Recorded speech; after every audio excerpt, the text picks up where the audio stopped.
the Independent Investor Channel, I take on some responsibility, and I enjoy doing so. I really do. In providing a perspective on Hyliion Holdings Corp and how things have transpired over the last 18 months here. We're probably in a dark period, I guess. I scope the landscape, and I think a lot of people, if they were to view my posts, maybe in a Twitter feed or something, they may even misconstrue what it is that I personally feel about this company right now. And I think that just speaks to the interpretation on the social media landscape and how we need to take that in context and through the appropriate lens. Okay. It doesn't mean anything about how I feel about the stock unless I come on and I say it directly to you and why that is. Okay. A post to Twitter that doesn't give any type of explanation as to the context surrounding the post. As a matter of fact, I do that for awareness, and I do it for a reason. If I could stop doing that, that would be great. I wish I could just, wake up every morning and expect that there's a few tweets out there with progress on the company. And they've just chosen not to do that. Do I blame them? No. Is it a bad thing? No. Does it change my conviction about this company? No. Do I expect the same of other companies out there? Do I wake up every single morning and expect that 3M is going to put news feeds out there to somehow satisfy my appetite for progress on this company?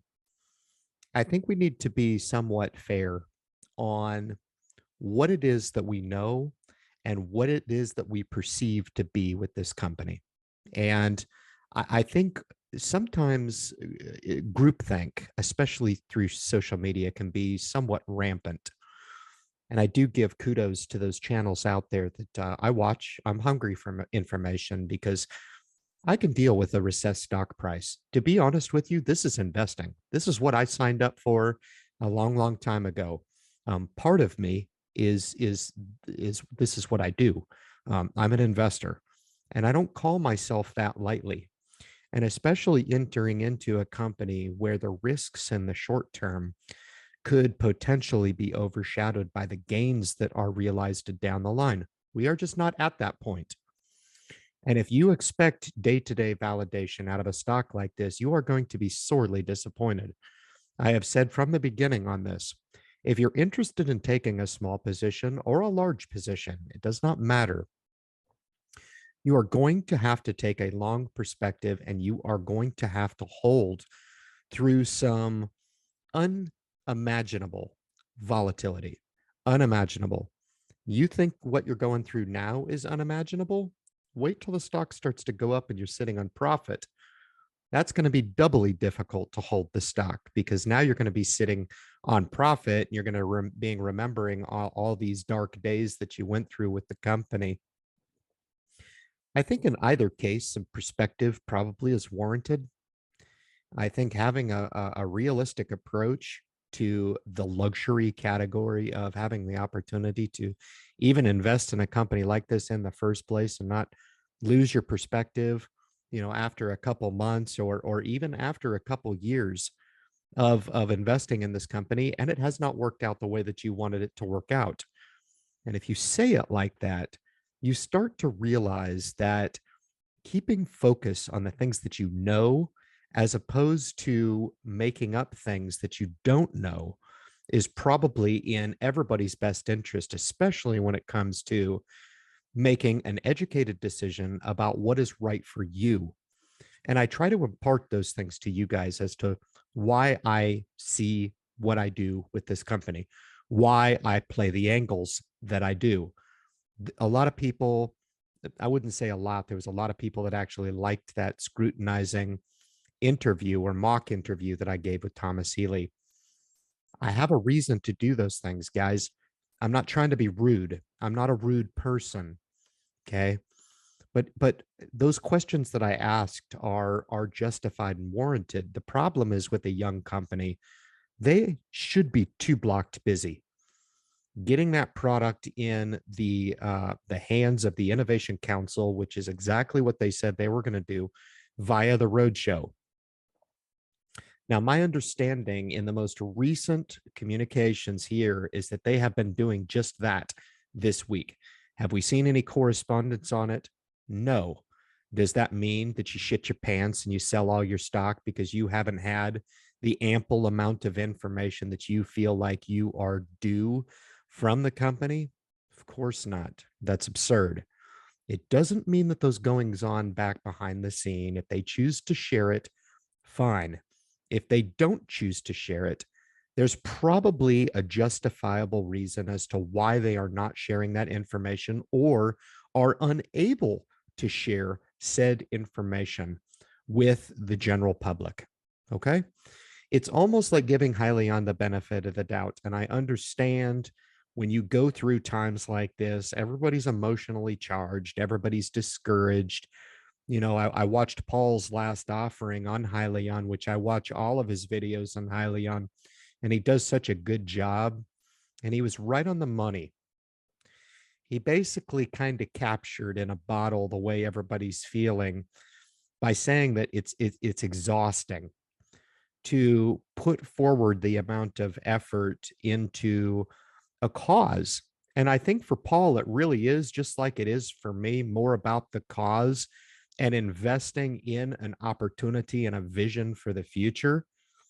Is the world a better place with a solution like Hyliion? Of course it is. There's bulls and bears on both sides. Seemingly, some of the people who are down on this company are down on the company, seemingly wanting it to fail. I don't quite understand that at all. I'm not really sure I understand the vested interest there in seeing said company or any company fail for that matter. If this company ends up, failing per se, it's really going to put a black eye on, certainly if there's not already a black eye on the SPAC market. But from a grander perspective, it'll stymie technology.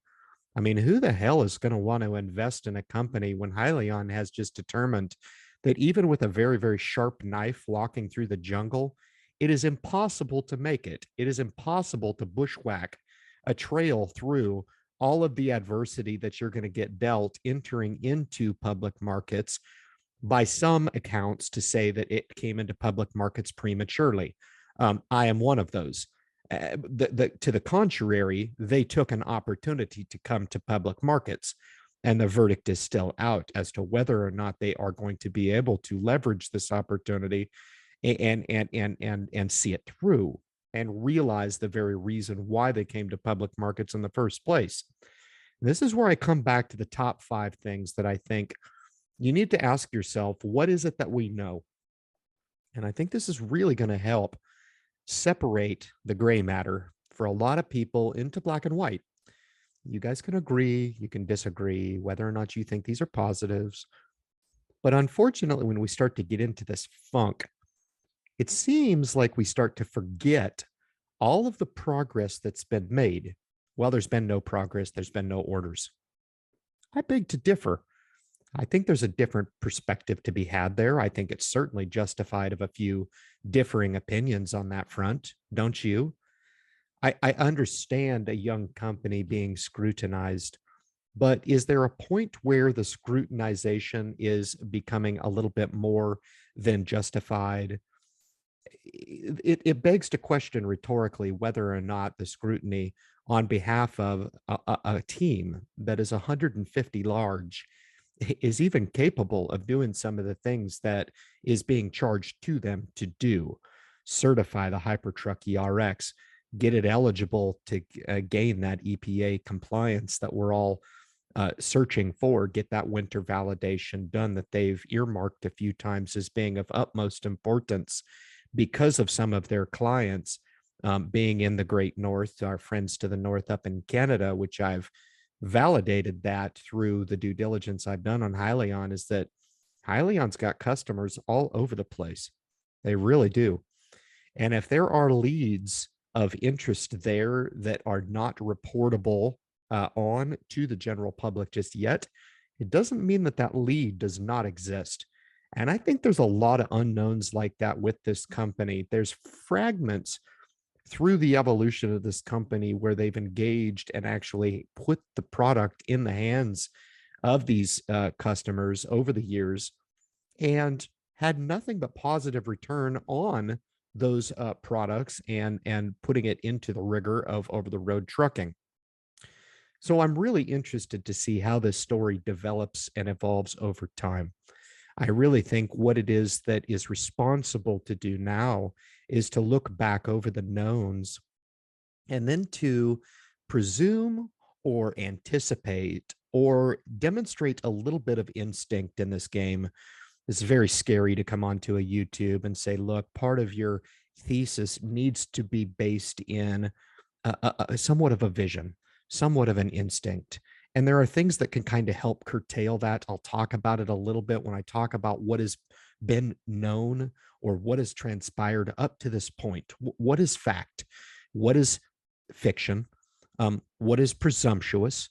And we go from there to align a course toward the horizon as we enter into 2022 and years beyond to see this company start to mature and come across some of those catalysts that I think are out there.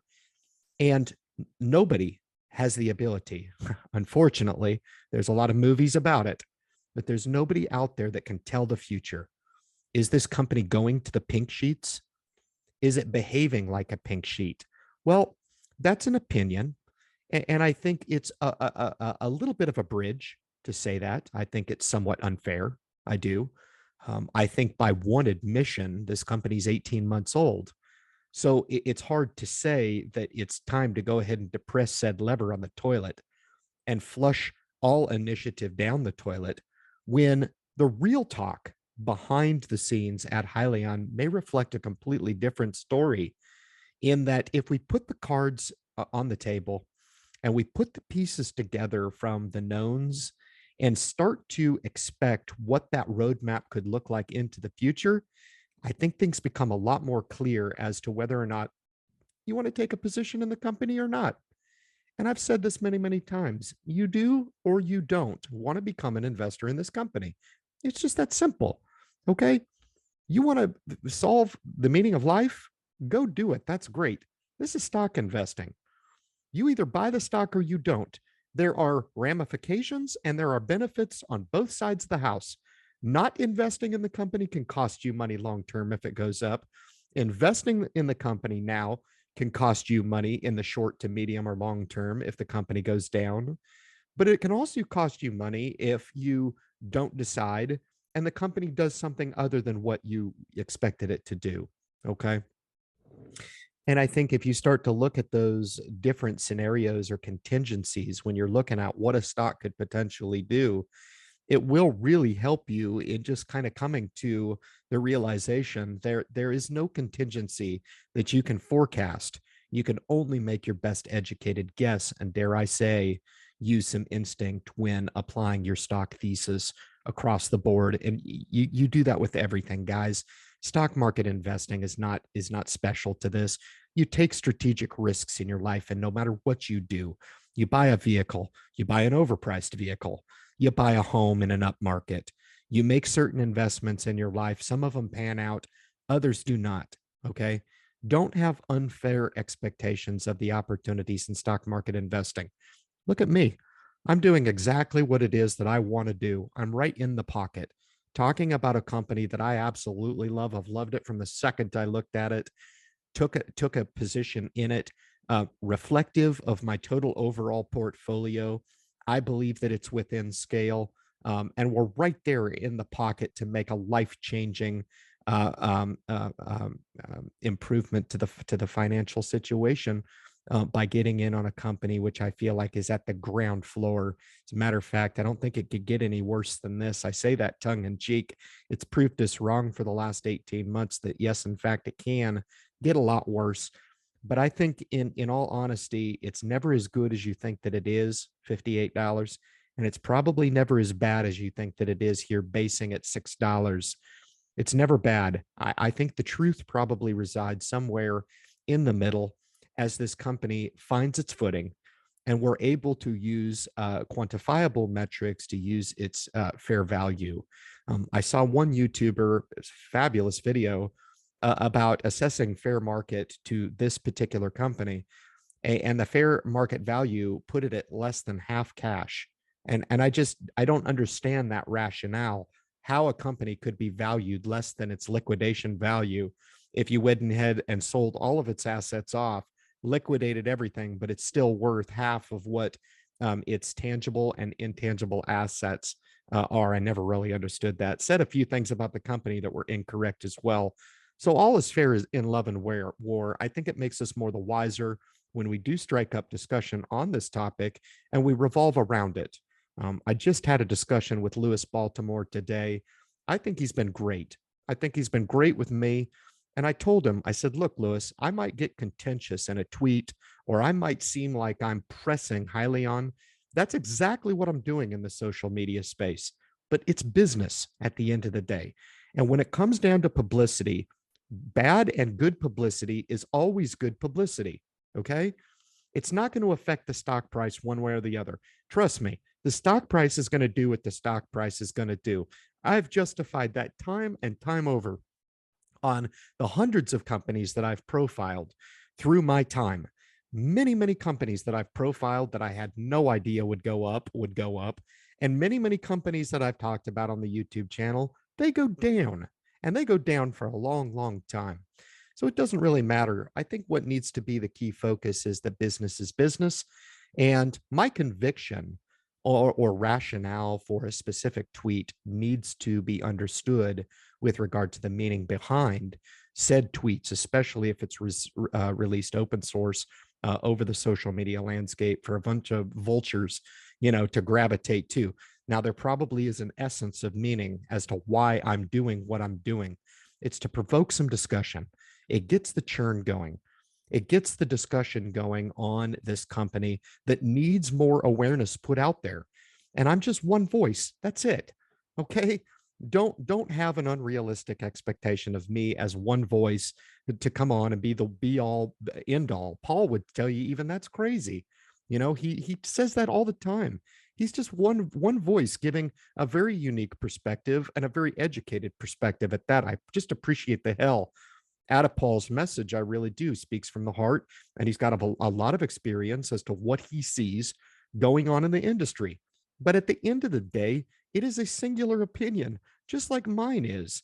And I think collectively we can probably get to a better place if we can have an open mind and an open dialogue with regard to a company that we either love or we hate. No problem. All is fair in love and war. Number one, things that we know about with this company, the board and the team, both expanding. They've done nothing in 2021 to give us any indication that the board cannot expand. There's been a lot of appointees to the board. A lot of people will look at this as a negative. I don't. I look at this as a structural solidification of the framework of the company that needs to be in place when it's time to identify strategic directions. And when you have strategic directions as big as a global market, they are infinite. And those connections are priceless. They're invaluable. They're invaluable. So over the last even just quarter, we beefed up from 90 employees to 150. This is a positive, guys. It's a positive. Companies expanding, increasing the workforce. Some of the insight that I get from taking my own initiative to talk to Lewis and get the insights of what it's like to work at Hyliion. They love it. They love it. So while social media is bashing the company, there's actually employees there from top to bottom that enjoy working at the company. So what gives? Is some of it justified? Is some of it unjustified? Is some of the critique and criticism justified or unjustified? Things to deliberate around. But when you look at this, it is a known category. In other words, it is something that we can look at and assign either a positive or a delta to. And it's something that me as a shareholder and an investor in this company put in the positive category. That's just my choice to do so. Others may look at it differently and say, I think they've expanded their board too fast. Or, giving away 3,000 shares to 𝗖𝐋𝐈𝗖𝐊 was a bad idea. I disagree. And I choose to, and I reserve the right to have my opinion on where I place these knowns in the category. It's a known, no matter what category you put it in. And I look at this as being a positive addition to the framework to what needs to be a multi-year build out of what is going to be the upper management and the board of governance, as well as the senior management team at Hyliion Holdings. Number two, what do we know up to this point? Orders get brushed over all the time, man. I think that's a big mistake, guys. I think that's a big mistake. Everybody's losing their shorts over Pepsi, solidifying a 4-year order with Tesla, 100 truck order that was placed 4 years ago, delayed all the way up until then. Does Tesla take a black eye for that? No. Tesla can do no wrong, right? Whereas Hyliion seemingly can do no right. I find the contrast in that extremely interesting, in that I look at Hyliion Holdings and I don't think they've done a whole lot wrong, to be honest with you. I could use a little bit more transparency, and I don't put quite the pressure on as some of the other talking heads on social media to demand that they're out there every day, all day. They're choosing not to do that. Perhaps maybe they are incapable of doing so. Does it change my disposition about my position and conviction long term in the stock? No, it doesn't. And that's just my personal opinion on it. I would expect that you derive your own. But when it comes to orders in the order book that's been solidified thus far, 1,590 orders, 1,490, I guess, last count, is nothing to shake a stick at. These are serious orders, guys, serious. And you start to throw in the rollout, and it was a soft rollout of the 75 of all electric operation, start to align the stars a little bit with the last meeting with Wegmans and the last explanation video from Drive Mix Game.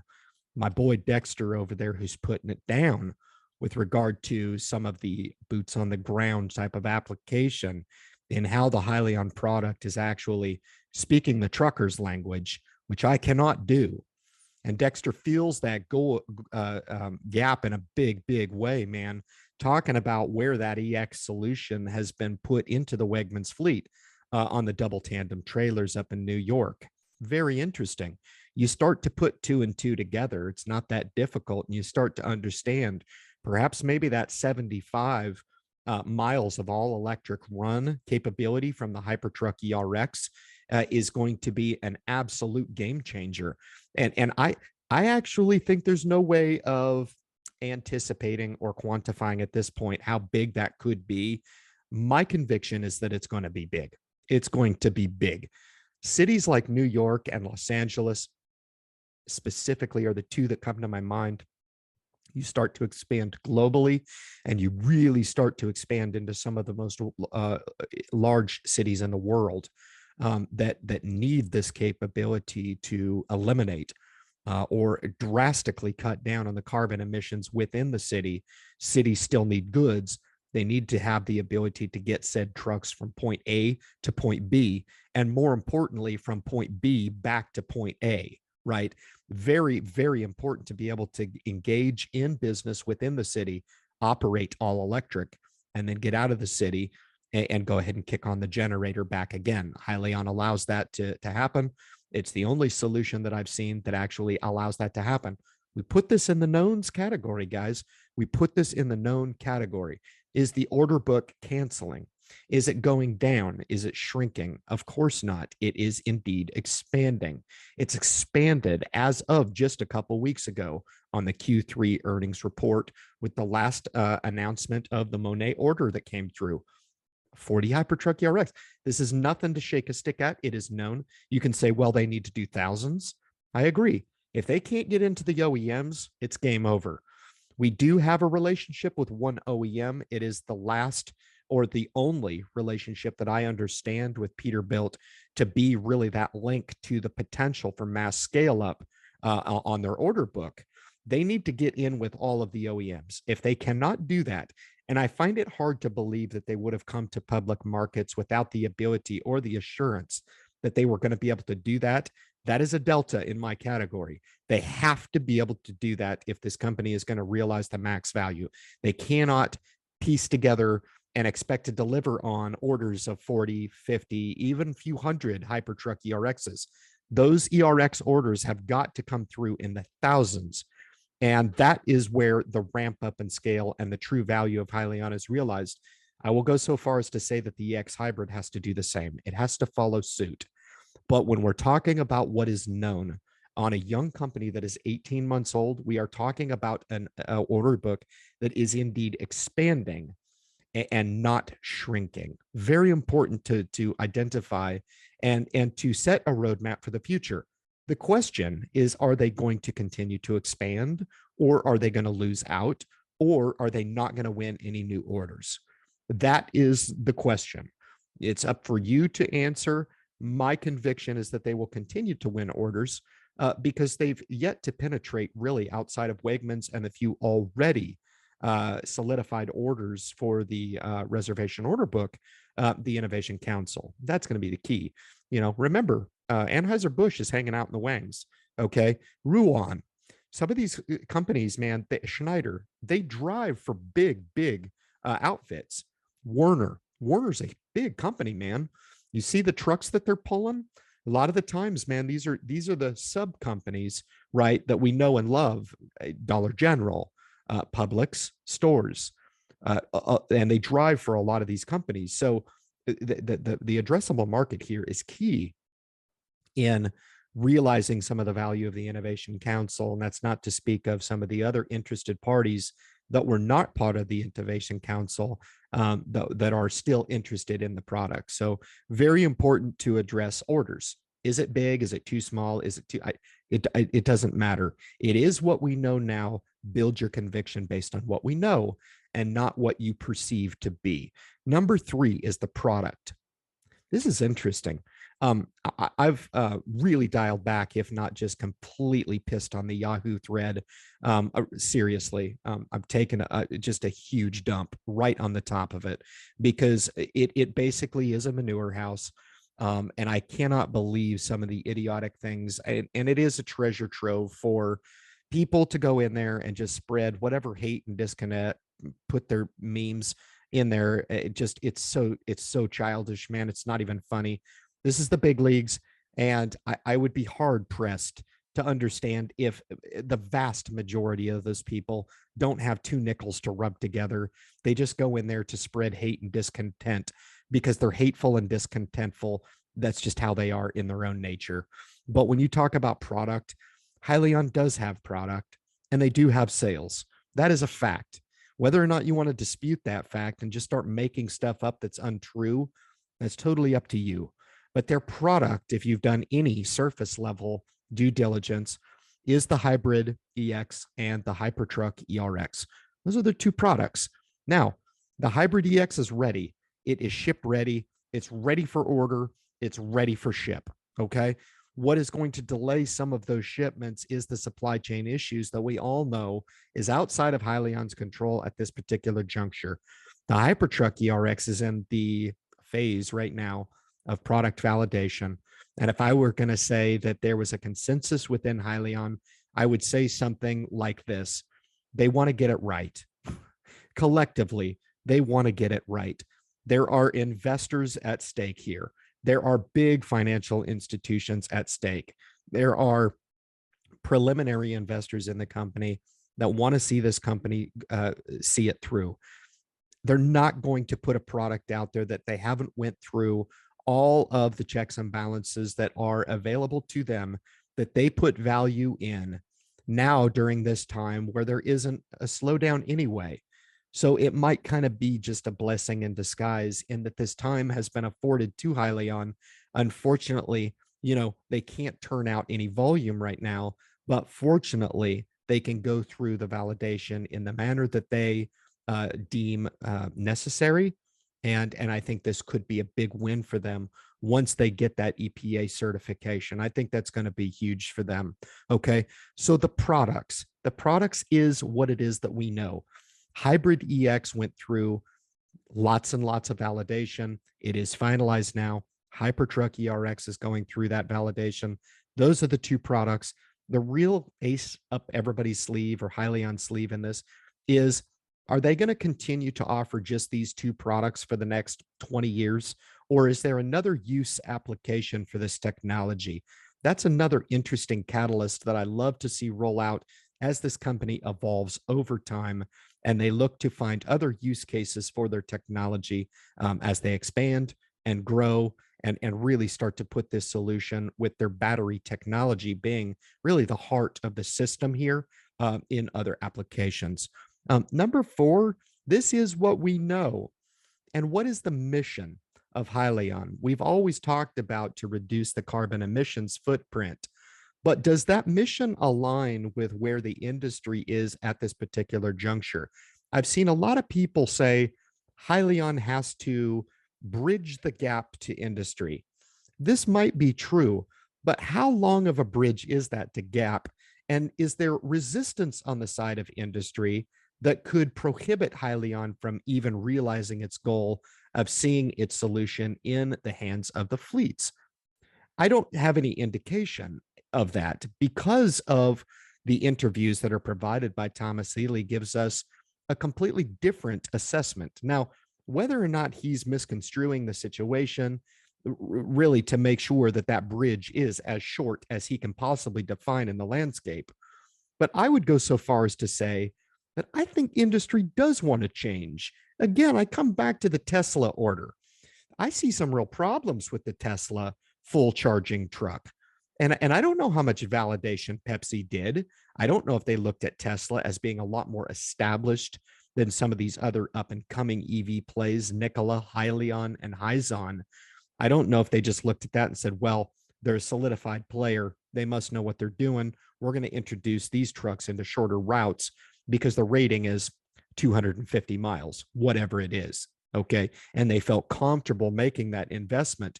Perhaps maybe those 100 are a dummy order of basically research and development.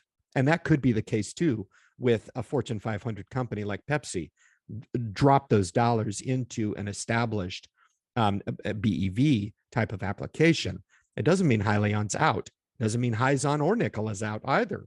It just means that for me, it proves that the industry is interested in taking that leap of faith into the technology that's available right now and sharing in that mission. Okay, we all remember how the solar debacle happened about 20 years ago.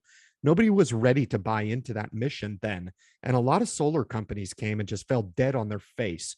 They didn't go anywhere. A lot of investors lost a ton of money back then because I don't think the industry was ready to adopt to an EV future at that particular time. They weren't ready to make those infrastructure leaps because the cost just were not prohibited to make those investments and the return on investment just wasn't there. And I think in some cases with regard to the technology that we have now, I don't even think you can make those use cases for some of the companies that are in this close company. Tesla, 𝗋𝐻𝐿a, Hyzon. I don't think you can make the TCO case just yet with regard to some of the cost of some of the fueling options that they've gone to, or the cost of the electricity or the availability of said electricity from the infrastructure to pull from the grid. Okay. I think there's some real hangups there, but it's interesting to me the way Pepsi wants to take that leap of faith with a company like Tesla. It just shows to me that there is willingness on the side of industry to share in that mission. That is a known, guys. The time is now.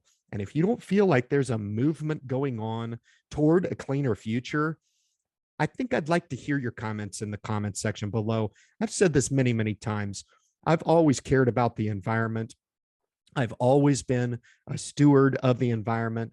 I'm not one of those guys that doesn't acknowledge my impact on the earth while I'm here enjoying the fruits of nature while I'm here. I mean, I'm from Oregon, one of the most beautiful states out there. I mean, it is absolutely spectacular. My current state of Virginia is also very, very beautiful state. We all have somewhat of a duty, okay, to take care of the planet and leave it in the hands of the next generation better than the way we had it. And I think over the last 50 to 100 years, we've really gone downhill in just for the sake of business, ignoring our responsibility to the earth to do whatever we can do, even if there is a leap of faith into technology, that we do just that.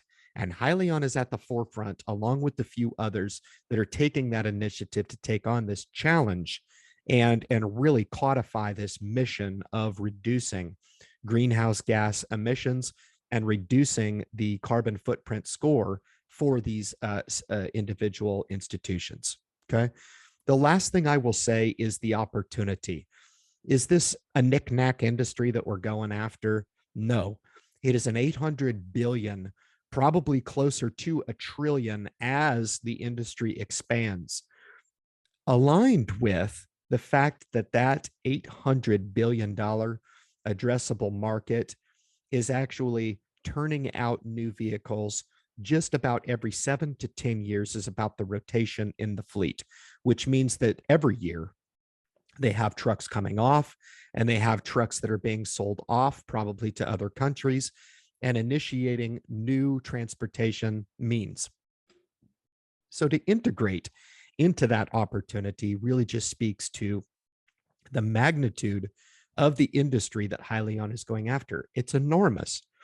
And I've said this many, many times. The investor presentation, the original one that gets so much scrutiny about the numbers that were projected at the time that it was rolled out, gets a lot of scrutiny. But I understand the intent of that document. It's to show what is possible, okay, in grabbing a piece of this market. Now, I don't know if Hyliion is going to grab that much more or none at all. I don't know that at this point. Remember how I talked about the roadmap and the most probable return or the most probable result that can come from what we know rather than what we perceive to be? And that is the track to orders. Hyliion has proven that they can secure reservations to the order book. I believe that continues into 2022. And I believe we reach a catalyst with the company in their ability to ramp up that scale eventually. That's the value proposition here, guys. We're not there yet. That's why we're looking at a stock price that's close to $6. It's that simple. That's what it's worth now. Okay. In the eyes of the market, that's what it's worth. And at any given moment, the market is right, proven over time to be, in most cases, wrong over the long term. Okay. That's the value proposition. But the opportunity that we speak of here, do we take all the pedigree that we talked about and wrap it in a bottle? And do we put all of what we know on somewhat of a roadmap or set a course toward pursuing said opportunity? You have to do it one step at a time. Wegmans was a step. Each and every order that's been solidified, the relationships with A and G, their relationships with FEV, right? Their relationships with Idealese, Penske, Schneider, all of the Innovation Council members. All of these little cornerstones of the business, when you put them together and you add them up, you have the ability to put them on a trajectory, either one of two ways, up or down, whether or not you have a bullish thesis or a bearish thesis on the company. These are things that we need to focus on, are the things that we know and not the things that we perceive to be true through our lens if it's not based on things that we know. Guys, I really appreciate you tuning into the message. Want to subscribe to the channel, leave your comments at the bottom of the video. Guys, thank you so much for tuning into this video and good luck in your investment future.